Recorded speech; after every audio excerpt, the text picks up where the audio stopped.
we are going to see this Farsa dominate this game because of the range advantage, or will we see ONIC PH go full swing into 5 people here? Let's find out as we head into the game. BREN Esports versus ONIC PH Game 1. Okay, so I like the show tank or support that they're doing here. It's on Lusty side, so you know that it's gonna go for that concussive blast emblem. Mm-hmm. I actually like it because it gives an extra oomph to this show. That's right. Like Cho won't be getting the normal items that he uses. Like he won't be getting those Blade of Despairs or anything like that.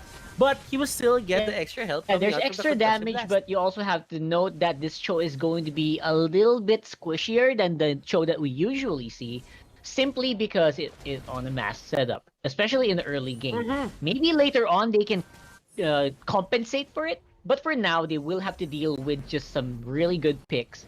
And so far, so good for both teams. They are not showing any big signs of weaknesses yet. And everyone, all the carries are getting the farm that they Mm-hmm. need. And speaking of weaknesses here for the side of BREN Esports, I just feel that as long as the lanes remain stagnant, nothing's happening in any of the sides here on the map. Like Yaknu will just be forcing out that those average avarice procs to just get him the extra gold that he needs to go online early. Yeah, absolutely. Oh boy, Lusty almost got taken care of there. But Feathered Airstrike, good amount of damage. Carl Teasy cleans it up. And we'll be going for first blood on the few. I like the thing about Few here is just showing us how good is he in just calculating out the damage. He saw Jay, he just goes for the feathered airstrike, and he just called Kartzi and he just went, okay, finish it off. You got this. Yeah. That's actually pretty good because you also want to get Few as much damage output as possible. Let's have a look at the Gillette instant replay there for Lusty. A pretty good bait, forcing Jay to go out of position. That's pretty smart. And then of course Carl Teasy, despite being the Hayabusa, just allowing Few to pick that up. And that is the Gillette instant replay, the best a man can get, and shave the day. Yeah, shave the day. I kind of remember that. That was probably the best thing or the best hashtag that I heard earlier. Yep. But right now, Jay, it's here. And look at this. Oh my goodness, that dragon, Rockheart, that dragon. Yep, the dragon is real, a double for Few, and they just keep going on and on and on. Flap TZ and Carl TZ, a great combo for invading the buff at this point of the game.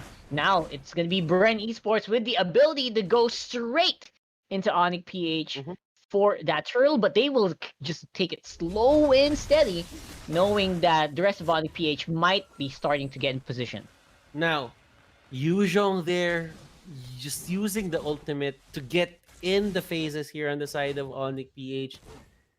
It was enough to force them back out, and it was enough for BREN Esports to get one kill out of it. And that says a lot. Yeah, it really does. It says a lot considering how far ahead BREN Esports feels like right now, but the economy is showing something different. It's just 1.4k considering so many things that happened already. I wonder if BREN Esports is capitalizing well on the kill advantage that they have. And Dilar here will be the next target. There is the shadow kill. Dilar, he's just way too tanky, and I think that's Khaled's thing. Like Khaled will, as long as Khaled can press those skills, it won't really be a problem. That's true. Again, the Khaled, there's a good reason why the Khaled just keeps getting picked up here over and over again, right? And I like that. I like that the sustainability for Khaled has been noticed by our teams. And that's just how Khaled is going to be played. It's going to be super difficult to dive on him. But Dilar somehow is just holding.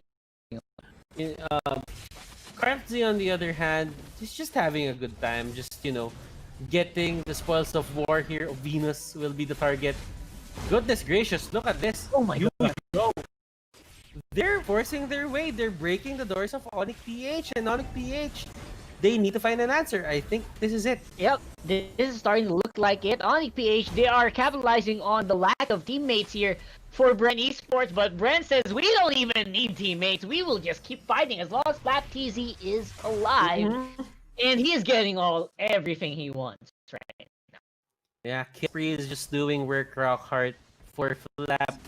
He's not even going back to base just because the killing spree is working also well for Flap.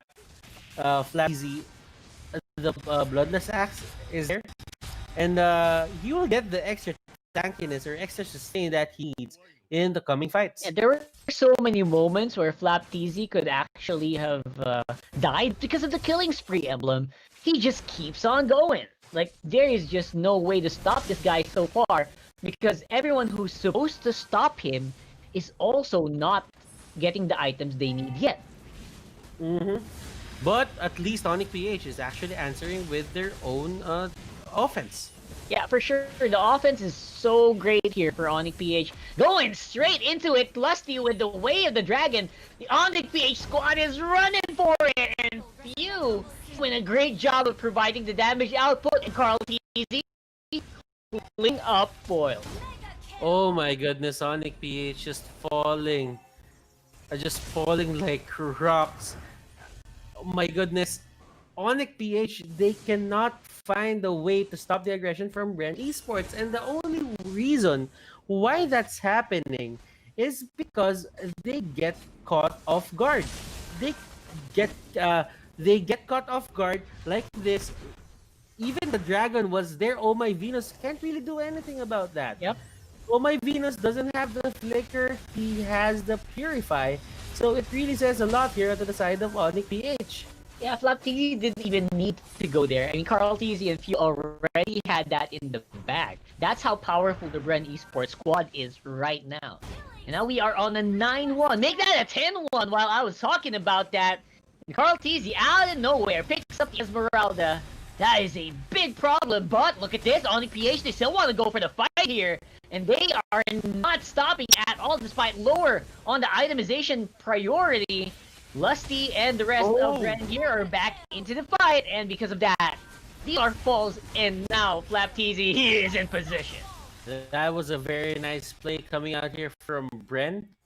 They catch Dilar, and they burst down Dilar fast. And Khalid, as long as he can't use his skills, he cannot sustain himself. And that was the prime example there. BREN Esports, they know what they're doing. They're just rolling with it, and they're probably gonna get the game number 1 W here if ONIC PH doesn't find an answer ASAP. 13-1 is the scoreline right now, mind you. Yeah, I mean, what is gonna be the answer? I mean, so far, I'm drawing up a blank here. Because the supposed answers for the lineup are falling down hard. Wise on the Roger, 0-1 and 0, not even utilizing that killing spree emblem yet. Same with Dilar, supposed to be the solid anchor for ONIC PH is the 0-3-1. The thing about this Esmeralda pick is they didn't really, take advantage of it early game.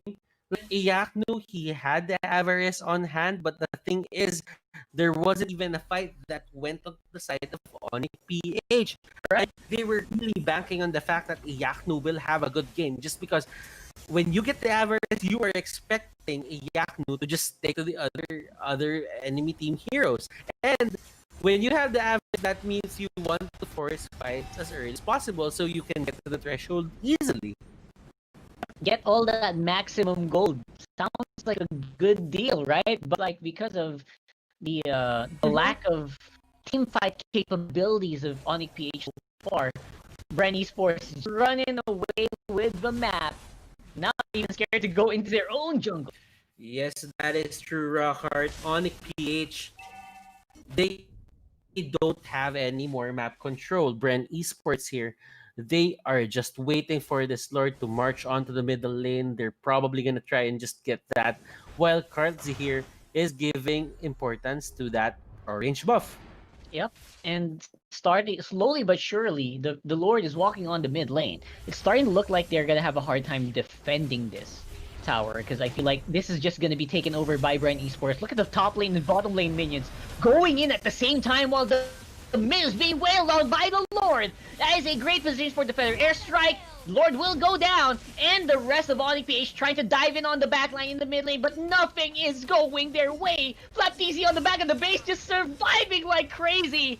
And look at this. The base of ONIC PH is now in shambles. How did they get back from this one? Hard to say, as this might be the last big team fight of this here game. just being very patient. He gets caught out with the falling star moon. Can they get a kill? And Yaknu is hit by the falling star moon, and that knockoff there. Rockhart. This series says a lot. People just going in at will. Wow, That's it's just not like they're even trying at this point. Yeah. It just goes to show that BREN Esports just dominated the whole game.